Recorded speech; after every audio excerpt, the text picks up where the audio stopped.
You ask Tiger to calculate. This deals with linear inequalities with one unknown. The final result is x equal or smaller than 5. Let's solve it step by step. Group all constants on the right side of the inequality. Add 7 to both sides.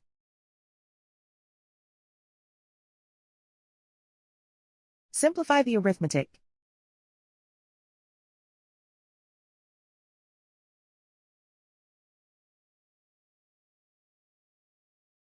Isolate the x. Divide both sides by 3.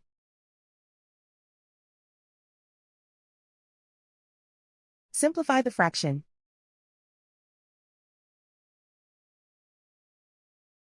Find the greatest common factor of the numerator and denominator.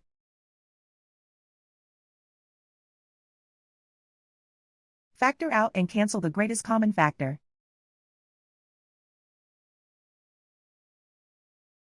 Plot the solution on a coordinate grid.